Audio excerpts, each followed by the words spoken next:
Hola, hola, mi familia digital. Bueno, estamos aquí ya listos, listas para empezar este en vivo. Vamos a ver si ya empezamos a conectarnos. Sí, acá estamos ya Olga, primera que se conecta. Eh, Muchas gracias a todas las personas que se están empezando a conectar con esta charla. Voy a estar hoy sola con ustedes porque vamos a estar hablando de un tema maravilloso, ya que nos estamos preparando para el gran lanzamiento de mi academia, el cual va a ser el 13, 14 y 15 de septiembre.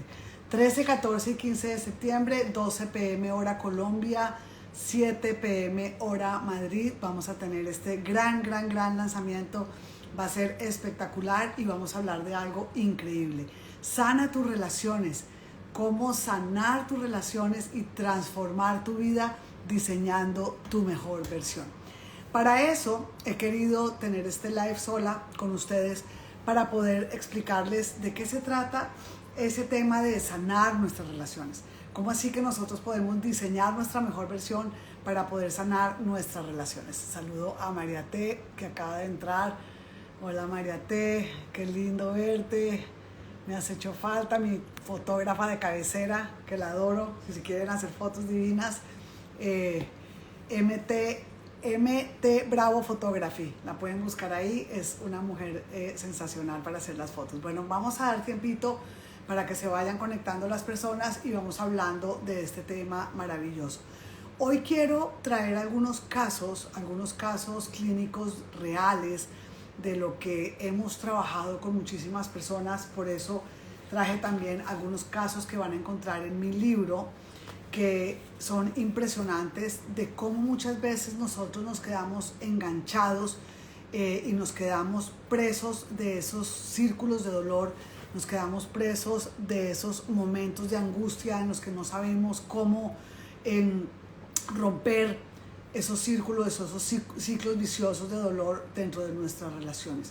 ¿Cómo podemos entonces nosotros entender qué es aquello que nos pasa, qué es aquello que nos está quitando la paz, qué es eso de diseñar nuestra mejor versión? ¿Cómo podemos nosotros salir de esas relaciones tóxicas que muchas veces nos llevan a enfrentarnos con nosotros mismos, y muchas veces nos llevamos las manos a la cabeza y decimos, pero ¿qué estamos haciendo mal? ¿Qué estoy haciendo mal? ¿Cómo puedo yo romper este ciclo de dolor en el que estoy apretado y encerrado? Para eso quiero que muchas veces lo primero que debemos hacer es detener nuestra vida. Y ahora que estaba trabajando con una paciente antes de llegar a este en vivo, tuvimos un momento de discernimiento muy especial, y ese momento de discernimiento quiero que ustedes lo tengan en este momento. Y es que imagínense que ustedes están en un teatro y que están viendo una pantalla de cine enfrente de ustedes. Ven esa pantalla de cine y en ese teatro, en esa pantalla de cine, están viendo su propia vida. Entonces hagan de cuenta la vida de Paula, o la vida de María Teresa, o la vida de Valentina. Y ustedes, viéndose en esa pantalla de cine, empiezan a ver la historia de su biografía, de su propia vida. Y tienen que pensar en esos momentos y elevar su conciencia para decir, ok, estoy viendo mi propia vida, estoy viendo mi biografía, y hacer de cuenta que tenemos un control remoto en donde podemos echar para atrás, en donde podemos echar para adelante y en donde podemos empezar a analizar nuestra propia existencia. Eso es un recurso espiritual que se llama autodistanciamiento. Es decir, tomo distancia de mí misma, tomo distancia de mi vida y me pregunto, ¿soy feliz hoy, aquí y ahora? Mientras tú me estás escuchando, ¿eres feliz? Mientras tú estás viendo este en vivo, pregúntate, ¿qué está pasando en mi vida hoy? ¿Qué parte de mi vida me duele? Y es como si estuviéramos haciendo un escáner del alma. Yo, cuando hablo del escáner del alma, y siempre me van a oír hablar muchísimo del escáner del alma, hago referencia a lo mismo que sucede cuando nosotros vamos al médico. Nosotros vamos al médico y le decimos al doctor, doctor, siento una gastritis acá muy fuerte, o doctor, siento un dolor en el codo, o siento dolor de cabeza, o siento dolor en la rodilla. Algo está mal. ¿qué es lo primero que te dice el doctor? El doctor te dice, ve al médico, ve a hacerte un escáner, perdón, y ve al especialista. Entonces, tú vas y pides una cita, vas al especialista y el especialista te dice, ok, vamos a hacer un escáner de la rodilla o un escáner de tu esófago o un escáner de tu corazón, dependiendo de dónde sea esa molestia que estás teniendo. Igual pasa en la vida espiritual, en la vida emocional. Debemos aprender a hacer un escáner del alma. ¿Cómo se hace un escáner del alma? Así como yo te estoy enseñando hoy. Hoy vas a tener tu primera lección. Vas a aprender a hacer el escáner del alma. Entonces, estamos sentados en un teatro. Tenemos enfrente de nosotros la pantalla y estamos viendo una película. La biografía de Paula, o la biografía de Esther, o la biografía de Lorena, o la biografía de Nani. Esa biografía es tu propia historia. Y se te entrega a la entrada del teatro un control. Y con ese control tú puedes atrasar la película, pausar la película o adelantar la película. Imagínate la maravilla que esto pasara en nuestra vida. Que nosotros pudiéramos ver la película de nuestra vida y decir, ¿qué está pasando? Porque muchas veces vivimos una vida tan vertiginosa, vivimos una vida en la que nos quedamos presos de una vida mecánica, robótica, vertiginosa, y no nos detenemos a pensar cómo estoy viviendo, qué está pasando en mi vida. Ahora que estaba yo trabajando con esta coachee, antes de conectarme con ustedes, le dije, ella decía, tengo ganas de tener mi mejor versión. Tengo ganas de empezar a estrenar mi mejor versión, porque estamos diseñando su mejor versión. Y yo le dije, bueno, parafraseemos eso. ¿Qué significa tu mejor versión? Y siempre oímos que los coaches y los psicólogos nos dicen, quiero diseñar mi mejor versión. Y yo hablo siempre del diamante del alma. Por eso quiero traer esta analogía aquí a este espacio. Cuando hablamos del diamante del alma, yo hablo de que nosotros debemos aprender a excavar en nuestro interior. Y cuando excavamos en nuestro interior, encontramos esa piedra preciosa, ese diamante que debemos aprender a pulir. Pero ¿cómo lo pulimos? Ustedes saben que los mineros, cuando están en África y excavan a grandes profundidades, encuentran carbones negros, encuentran diamantes que no se ven como diamantes, que no brillan, que no se ven transparentes, sino que se ven como un negro carbón. Y en ese momento los mineros sacan estas piedras, estas rocas negras, amorfas, feas, y las llevan a donde los talladores para que los talladores las empiecen a pulir. Y empiezan a quitarle todas las partes que van sobrando de ese diamante. Hasta que ese diamante tiene que brillar muchísimo. Pero para que brille, para que la luz entre a esa piedra y luego resplandezca y salga el brillo, salga la luz entra, rebota, y por la composición físico-química del diamante rebota la luz hacia afuera, debemos pulirla, debemos quitarle todo ese material que sobra y debemos pulirla como se pule un diamante para que pueda entonces brillar. Así que de ahí nace la analogía de mi libro. ¿Cómo pulir el diamante de tu alma? Ustedes saben que yo era joyera, ustedes saben que yo me dedicaba a los diamantes y ahora me dedico a pulir el diamante de tu alma, el diamante de muchas almas que quieren conocer esta manera de poder brillar nosotras como mujeres. ¿Cómo llegamos nosotras a brillar? Debemos entonces, lo primero, hacer ese escáner del alma. Cuando estamos haciendo el escáner del alma, entonces excavamos en nuestro interior. Y cuando excavamos en nuestro interior, nos damos cuenta de que podemos encontrar esa joya preciosa que es el diamante. Pero cuando lo encontramos feo, amorfo, no brilla, no tiene esos destellos de luz que los diamantes generalmente tienen. Y decimos, wow, ¿qué hacemos? ¿Qué hacemos entonces para que esa piedra brille?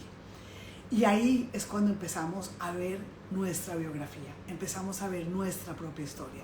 Y empezamos a preguntarnos, ¿cómo puedo hacer para que mi diamante interior brille? Y de eso se va a tratar este entrenamiento que vas a empezar a vivir conmigo en el 13, 14 y 15 de septiembre. Pero les voy a dar un abrebocas hoy. Y hoy vamos a empezar a hablar de cómo nosotras, las mujeres, muchas veces nos quedamos en círculos de dolor que no somos capaces de romper. Nos quedamos atrapadas en relaciones tóxicas y no tenemos la conciencia para entender y para saber cómo puedo yo romper ese ciclo de dolor, cómo puedo entender qué es lo que me está pasando y cómo puedo salir hacia una vida más plena. Para eso voy a darles el primer ejemplo del libro. En el libro vamos a encontrar un capítulo que habla del matrimonio y vamos a encontrar otro capítulo que habla de la adolescencia, otro capítulo que habla de la maternidad, de diferentes ámbitos de nuestra vida. Pero ahora que lo estaba repasando, encontré uno de los episodios que más me han impactado a mí en mi vida, que fue el caso de una enfermera. Y se los voy a buscar aquí para que pongamos y para que traigamos este caso como el primero que quiero contarles y que quiero que ustedes lo analicen conmigo. Es el caso de Andrea. Aquí está. Las que tengan mi libro, que muchos de ustedes ya lo tienen, está en la página 73. Cada día más debemos elevar la conciencia a las madres que vamos a engendrar un hijo o que ya engendramos un hijo, para pensar sobre el cuidado biológico, físico y emocional que debemos darle a nuestros hijos.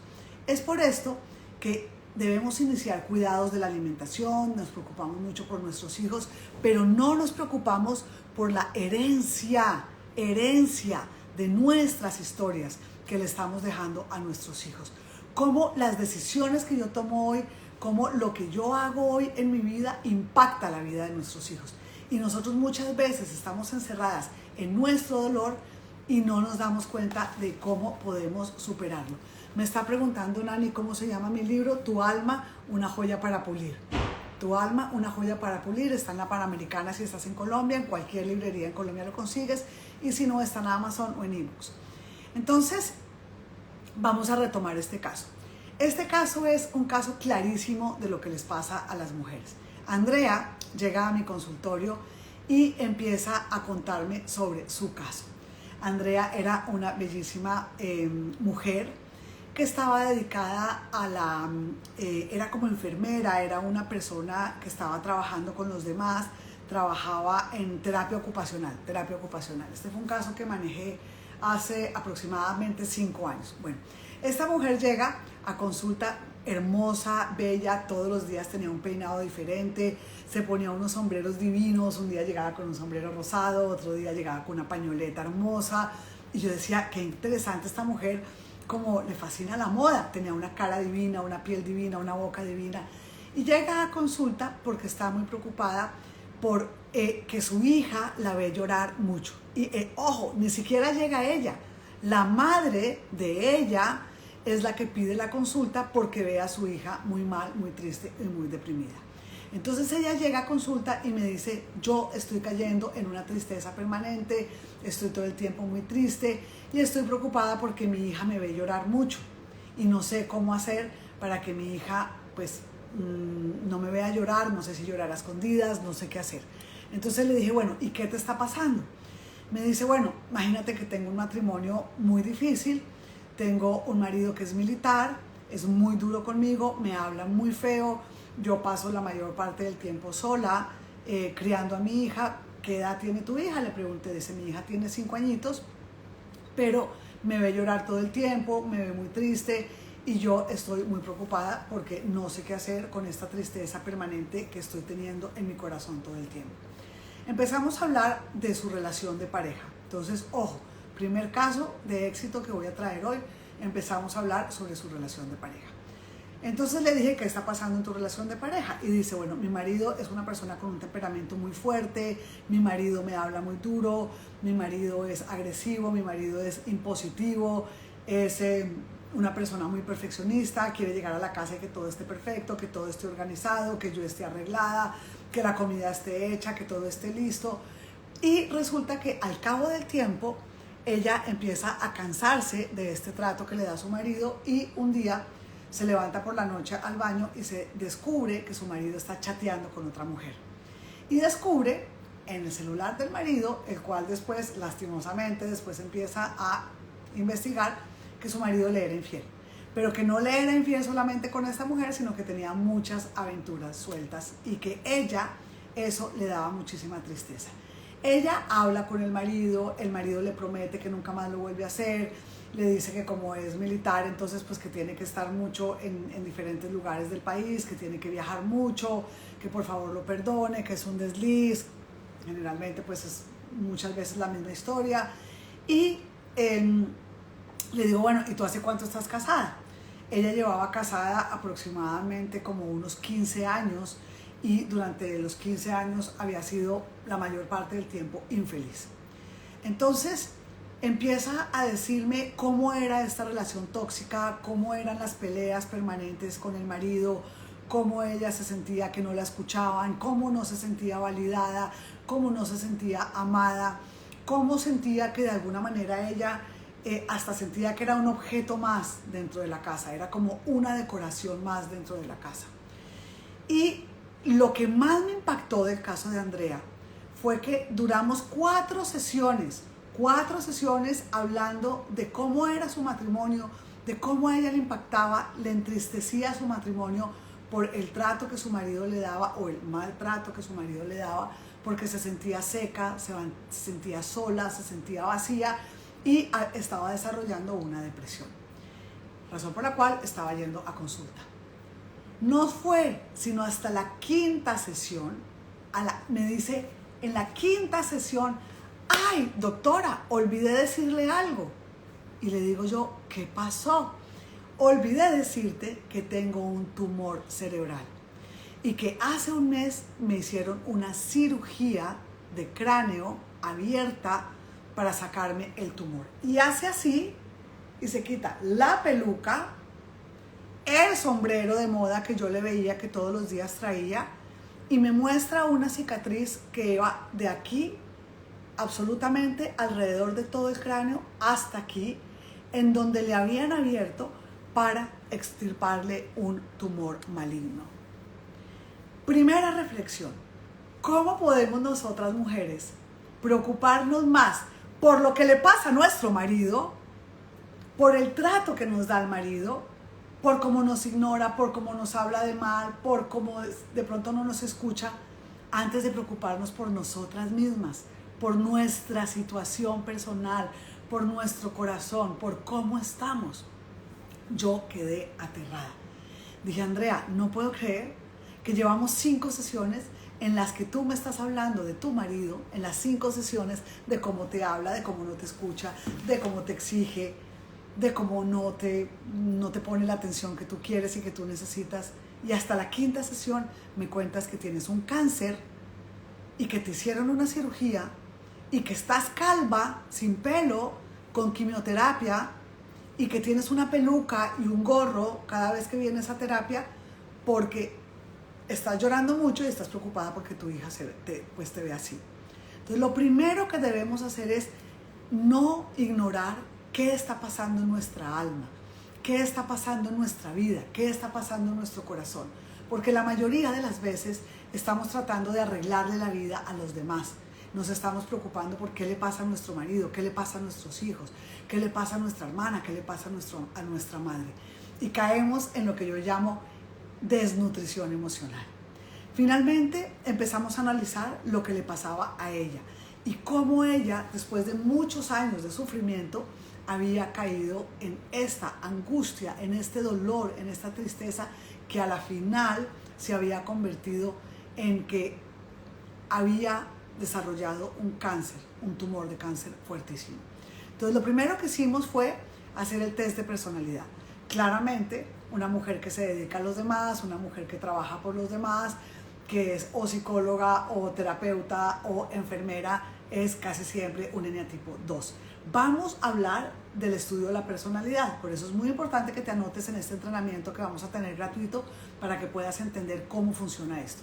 El eneatipo 2, no voy a entrar a hacer una explicación muy exhaustiva de los tipos de personalidad, pero el eneatipo de personalidad 2 es esa persona que se preocupa por los demás, que da más de lo que recibe, que quiere de alguna manera complacer a todo el mundo, abnegada, sumisa, que si por ejemplo se sube en un bus y hay otra persona parada, ella es la primera que se pone de pie para que la otra persona se sienta. Si va, por ejemplo, a un picnic, entonces es la primera persona que dice, si hay solamente 5 sándwiches y son 6, ella dice, yo no almuerzo, no pasa nada.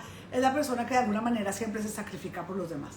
Cuando ella entendió su personalidad 2, y luego le hicimos el test de personalidad a su marido, y su marido era personalidad 8, que son estas personas fuertes, que son, claro, como un típico militar, que son personas que hablan duro, personas impositivas, personas voluntariosas, personas que te hablan así, que te enfrentan, personas dominantes, que son generalmente líderes. Empezamos a darnos cuenta de que había una personalidad que era mucho más frágil y que había una personalidad dominante, fuerte y de alguna manera intimidante. Entonces aquí empezamos a darnos cuenta en esta relación de pareja el desbalance de las personalidades. ¿Qué debo hacer yo cuando entro a trabajar con una persona así? Mostrarle a una personalidad 2 cómo se puede empoderar a través de esta metodología. Y si ojalá los esposos vienen a consulta o trabajamos la pareja, nos damos cuenta de cómo hay un fuerte y un débil o un frágil, una persona que es mucho más vulnerable. Empezamos entonces a trabajar en la personalidad de Andrea y empezamos a ver cómo ella podía fortalecerse, cómo ella podía cuidarse, cómo ella podía aprender a poner límites para que su esposo pudiera sentirse que estaba con una mujer empoderada, que estaba con una mujer que ya no le iba a pasar absolutamente todo, que le iba a poner límites y que si él seguía con su ciclo de infidelidades, la relación se iba a terminar. Yo todos los días empecé a darle también a Andrea muchísimas tareas, cosas que ella tenía que hacer, cómo decir no sin sentir culpa. A él le empecé a poner tareas de cómo ser más amoroso, de cómo preocuparse más por ella, de cómo tener una terapia también. Este señor fue remitido a terapia de psicología para que pudiera ver qué estaba pasando con su infidelidad a lo largo de todas sus relaciones. Era una persona que era tremendamente inseguro, era un hombre que necesitaba como el sentirse reafirmado y visto por las mujeres, era un hombre que se sentía buen mozo, que además al ser militar se sentía como que atraía a las mujeres. Entonces las dos personas se comprometieron en trabajar la pareja, pero no puedes trabajar la pareja si no sabes cómo, si no sabes qué es lo que está pasando, si no sabes qué es aquello que necesitas trabajar. Luego pasamos entonces a la segunda parte, que fue la de trabajar el método de Harvard. En el método de Harvard fue maravilloso porque nos dimos cuenta en los choques emocionales que ellos habían tenido durante su infancia y su adolescencia. El método de Harvard es un método en el que tú te montas en el tren del tiempo, por así decirlo, y te transportas a tu infancia. Y en la infancia empezamos a descubrir esos choques emocionales que hicieron que nuestra personalidad fuera la que es y que se cristalizara la personalidad que cada uno tenía cristalizada. Entonces cada uno tuvo que empezar a trabajar esas sombras de su personalidad. En el eneatipo 2, la fragilidad emocional, el ser una mujer complaciente, el ser una mujer incapaz de poner límites. ¿Por qué? Porque tenía un miedo predominante y era el miedo al abandono. Y en el eneatipo 8 predominaba el miedo a no ser visto, a no ser escuchado. Entonces, claro, él se vuelve militar y se impone ante las demás personas porque necesitaba que o me escuchan o me escuchan. Entonces tenía esta actitud así de un poco beligerante para que las personas lo escucharan, porque vimos en su biografía que en la infancia no había sido escuchado. Entonces, lo que te quiero contar es que tú vayas viendo cómo en estos casos de la vida real muchas veces necesitamos diseñar ese diamante o pulir ese diamante para que nosotros podamos de alguna manera entender qué es lo que tenemos que cambiar en nosotros mismos. Paso a otro caso de éxito que fue increíble. Bueno, esta pareja finalmente se comprendió, finalmente él trabajó sus miedos, trabajó su personalidad y finalmente llegaron a un entendimiento maravilloso. Estuvieron separados un tiempo hasta que ella se recupera de su cáncer. Yo trabajé con ella y él fue remitido a consulta psicológica para que pudiera suavizar de alguna manera su temperamento. Otro caso que quiero presentarte, maravilloso, fue el caso de un joven de 21 años. Este joven de 21 años llega a consulta por su papá. Su papá lo remite a hacer un proceso conmigo porque el padre se había vuelto a casar, tenía una nueva esposa y este muchacho se sentía que no pertenecía a esta familia. Se sentía que de alguna manera esta nueva pareja había formado un nuevo hogar, tenía hijos, tenían 3 hijas mujeres y entonces eran chiquitas, ellos vivían en la misma casa y este joven no sentía que pertenecía. Esta es una sensación muy fuerte en los jóvenes. Los jóvenes muchas veces, aún dentro de nuestro hogar, se sienten que no pertenecen o que de alguna manera la mentalidad de papá y de mamá es distinta a su mentalidad o la manera de ser es distinta a su manera de ser. Entonces empezamos a hablar y empezamos a hacer el escáner del alma y en el escáner del alma nos dimos cuenta que había una situación recurrente y era que él era eneatipo 6, modo de personalidad 6, era una persona tremendamente ansiosa, era un joven muy ansioso, tremendamente inseguro, dubitativo, siempre tenía que preguntarle a los demás, ¿será que lo que estoy haciendo está bien? ¿Será que lo que estoy haciendo está mal? ¿Será que necesitaba como que alguien le diera como esa palmadita en la espalda y le dijera que lo que él estaba haciendo o las decisiones que él estaba tomando estaban bien? ¿Por qué? Porque desde chiquito se siente como una persona que era muy insegura, que no había recibido de papá y de mamá ese mensaje de lo estás haciendo bien, eres valioso, lo que estás haciendo lo estás haciendo correctamente. No lo había recibido. Entonces ahí se había generado en él esa personalidad número 6. ¿Qué pasa? Va creciendo en el tiempo y crece sintiéndose de alguna manera rechazado porque mamá se separa de papá, mamá forma otra familia, se casa con otra persona, papá forma otra familia y él tiene ramas de hermanos por este lado y por este lado, pero por este lado era el hijo mayor y además el único de esta pareja. Llega con una sensación impresionante de yo no valgo. Entonces empezamos a trabajar el autoestima. ¿Cómo podíamos conocer primero cuáles eran las sombras y las luces de su personalidad?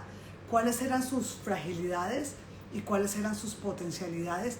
Para que una vez, al haber hecho ese escáner del alma, él se conociera a sí mismo y pudiera empezar a empoderarse, empezar a nutrirse él mismo, a ser autónomo, porque de alguna manera yo le decía que es como si cada que él llegaba a la casa del papá o a la casa de la mamá, él necesitaba como succionarles a ellos el cariño y el afecto, cariño y afecto que además nunca fue suficiente, porque él no se sentía cómodo en esas casas, sentía como que era un invitado, pero no se sentía que era su casa. Entonces diseñamos una estrategia maravillosa y fue que él invitara a cenar solo a su padre y que invitara a cenar sola a su madre y que le dijera cómo se estaba sintiendo. Y él necesitaba decirle a los papás que no se sentía parte de ninguna de esas dos familias. Entonces la estrategia que diseñamos fue que una vez a la semana él salía a cenar con su papá solo y una vez a la semana él salía a almorzar con su mamá solos.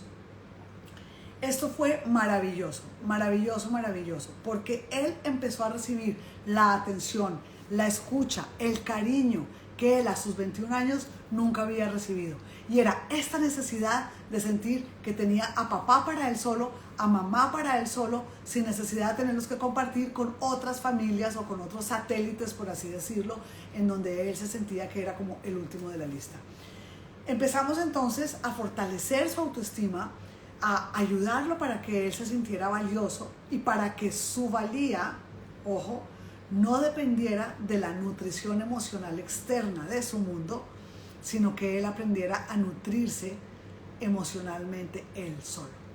Él le fascinaba tomar fotos, era un fotógrafo que amaba todo el tema de la fotografía, de hecho estaba estudiando fotografía y se va entonces a un viaje, por primera vez en su vida, a un viaje solo, a tomar fotos de atardeceres, fotos de paisajes, fotos de animales y hace este viaje en donde por primera vez en la vida siente que es capaz de enfrentarse a la soledad y de sentir que él era capaz de salir adelante, nutriéndose emocionalmente él solo y construyendo dos relaciones paralelas con papá y mamá. ¿Qué pasó ahí? Pasó que empezó a tener una relación de pareja con su novia sólida, porque era una persona que no le funcionaban las relaciones de pareja y que siempre era abandonado por su pareja. ¿Por qué? Porque era dependiente emocional, era inseguro, era dubitativo y sentía que no era merecedor de amor. Regresa del viaje, conoce en el viaje una mujer francesa de la cual se enamora y empieza a tener una relación maravillosa. Así que les voy a abrir los micrófonos para que mientras yo voy narrando estas historias, si alguien tiene preguntas para hacerme, si alguien quiere preguntarme sobre algo específico, me lo pueden ir preguntando por acá. Y no olviden de anotarse, escribirnos por el interno para anotarse a este entrenamiento que yo les voy a dar. Sana tus relaciones y transforma tu vida diseñando tu mejor versión, que va a ser el día 13, 14 y 15 de septiembre. 12 del día, hora Colombia, 7 de la tarde, hora España. Bueno, vamos a seguir entonces con estas historias. ¿Por qué es importante nosotros diseñar nuestra mejor versión? Estoy trabajando con una mujer en estos momentos que es modo de ser 1, personalidad 1, perfeccionista, todo limpio, todo pulcro, todo lo tiene que tener organizado, todo lo tiene que tener el closet por colores, su casa tiene que ser impecable, tiene que oler a limpio. Y es una mujer que se dedicó toda la vida a los hijos. Y los hijos tenían que estar con el uniforme perfecto, con las camisas planchadas, con las niñas con las trenzas perfectas, increíble. Me llama hace aproximadamente un par de semanas en crisis, llorando, desesperada, y me dice, necesito un acompañamiento. ¿Qué pasó?, le pregunto. Y me dice, imagínate que me levanté muy temprano para llevar a mis hijos a la escuela, al colegio, y por estar planchándoles el uniforme. Imagínate, planchar unas camisetas polo que no hay necesidad de plancharlas, pero ella las tenía que planchar porque los niños tenían que ir impecables. Se va a prepararles el desayuno a los niños y cuando les está preparando el desayuno a los niños se da cuenta que dejó la plancha encima de la cama, encima de las camisas de los niños, quema la camisa, quema la cobija, quema casi el colchón y casi quema la casa.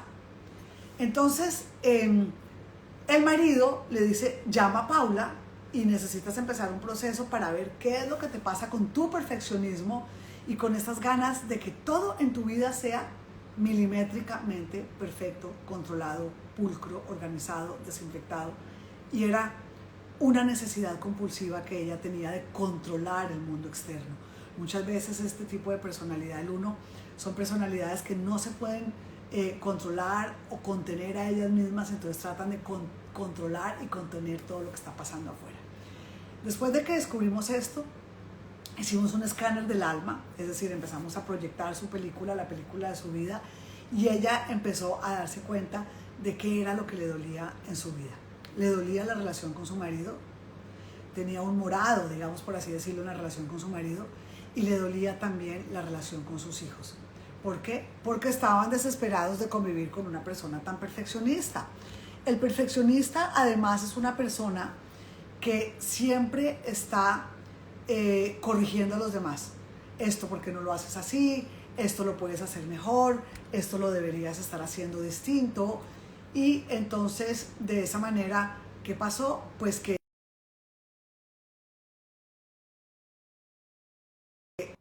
está entrando una llamada, la tengo que parar. Las personas empezaron de alguna manera, las personas empiezan a desesperar.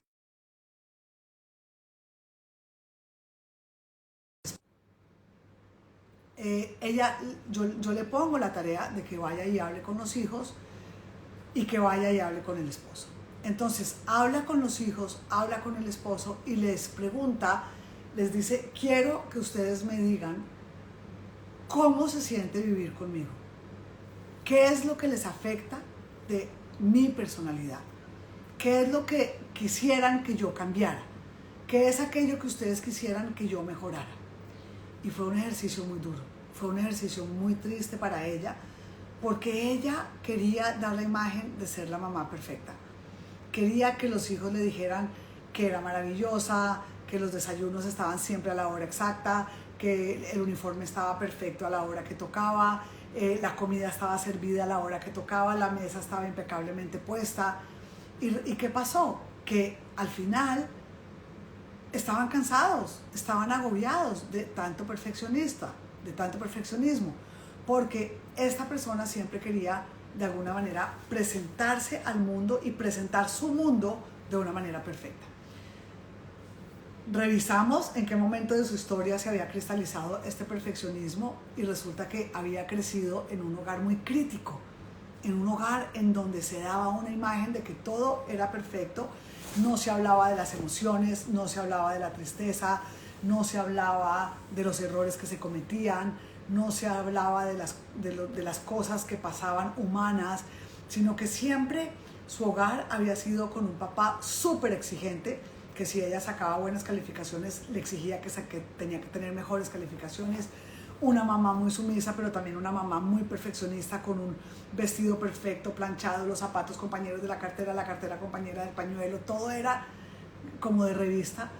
Y a la final ella me dice en consulta: estoy agotada, estoy muy cansada, no puedo más con esta vida, realmente quisiera dejar de controlarlo todo. ¿Y cómo cae en cuenta cuando sus hijos adolescentes y una hija chiquita que tenía le dice: mamá, estamos cansados de vivir con tu perfeccionismo? Luego entonces nos vamos a la tercera metodología, que no les he hablado mucho de esto, y es la logoterapia.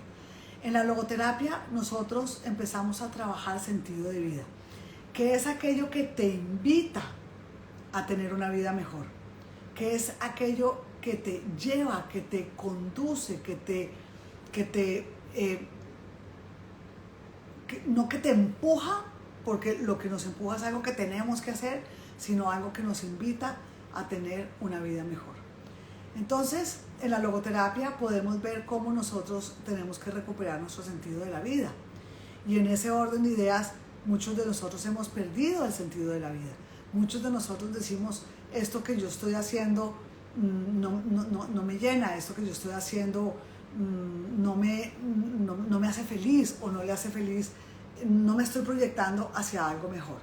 Entonces es muy importante que nosotros también nos preguntemos en estos procesos de autoconocimiento: ¿qué estoy haciendo en mi vida para potenciar el sentido de mi vida? Es decir, preguntarnos a nosotros mismos: ¿esto que estoy haciendo me nutre?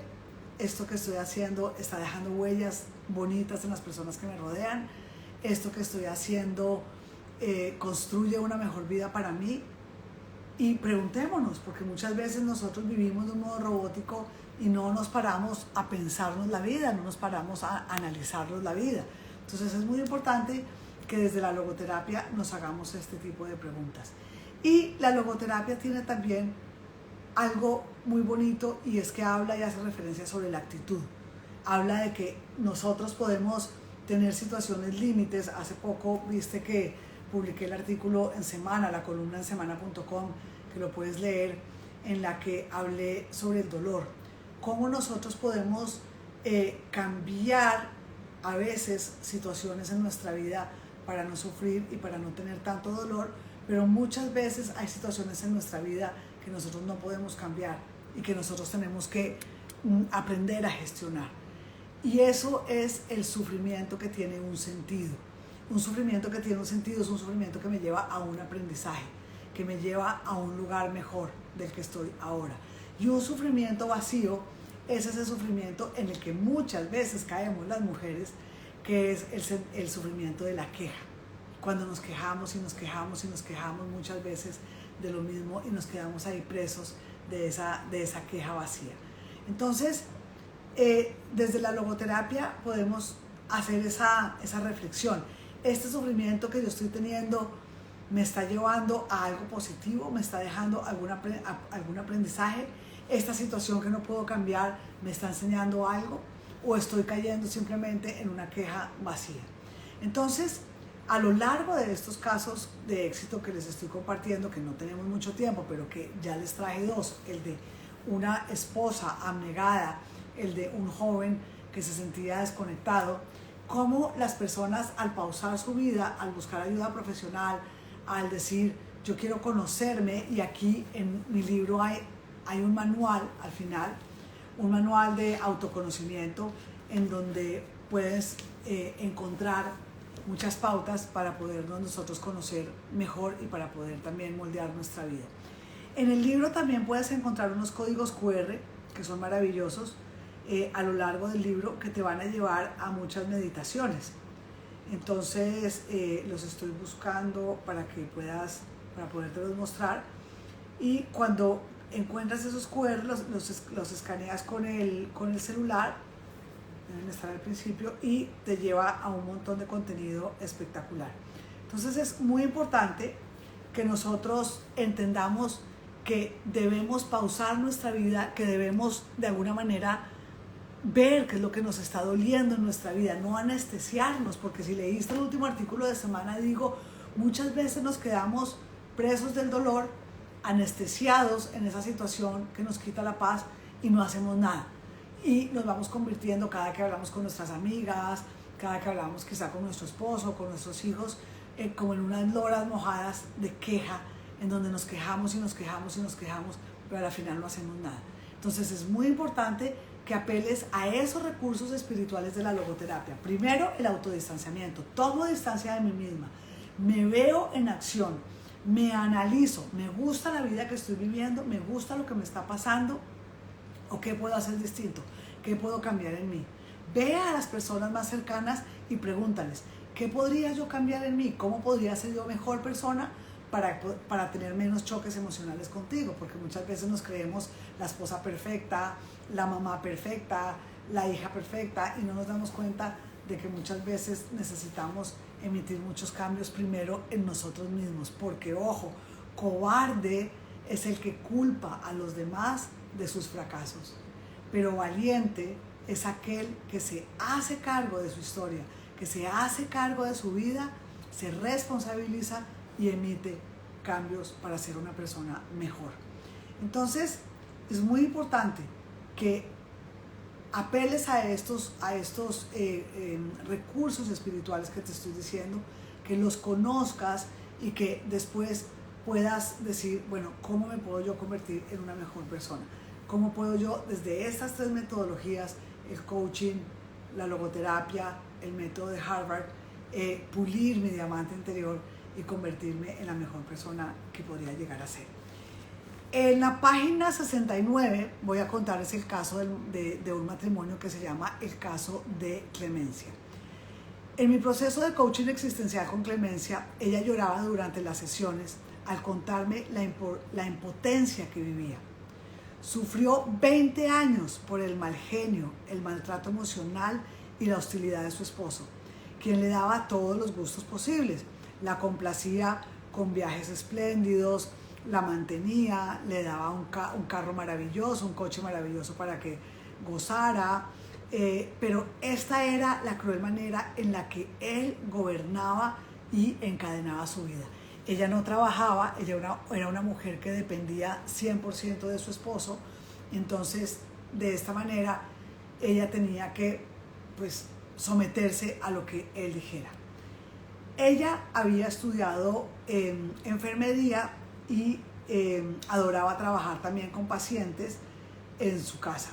Sin embargo, ejercer su profesión cada vez se tornaba más difícil, ya que su esposo la absorbía en escenas machistas de celos, tratándola como un objeto de su propiedad y ofreciéndole a cambio una vida muy cómoda, pero claro, en la que ella se sentía muy vacía.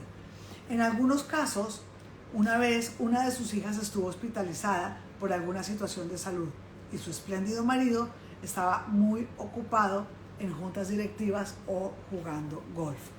Y ella me hablaba de su soledad y me decía que ella se había acostumbrado a esta vida. Y ella había estado por 20 años viviendo una vida en donde ella se ocupaba de la familia, en donde ella se ocupaba de las vacaciones, en donde ella se ocupaba de todo, porque de alguna manera se sentía como si trabajara para el marido, porque el marido era el que definía todo. ¿Cómo entonces podría ser el resto de la vida? Y eso es algo que quiero que te preguntes hoy. ¿Cómo te visualizas de aquí a 5 años? ¿Viviendo la vida que estás viviendo? ¿Cómo te visualizas de aquí a 20 años? ¿Viviendo la vida que estás viviendo? ¿Estás cómoda? ¿Estás plena? ¿Estás feliz? ¿Quieres estar con esa persona para el resto de tu vida?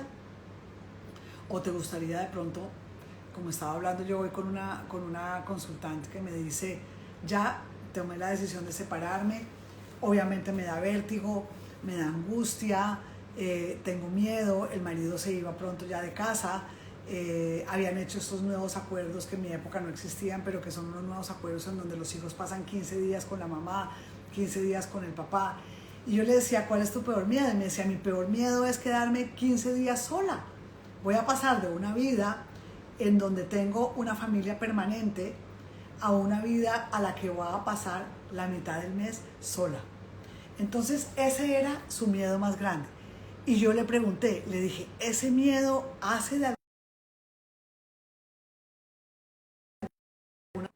no hace cambiar mi decisión?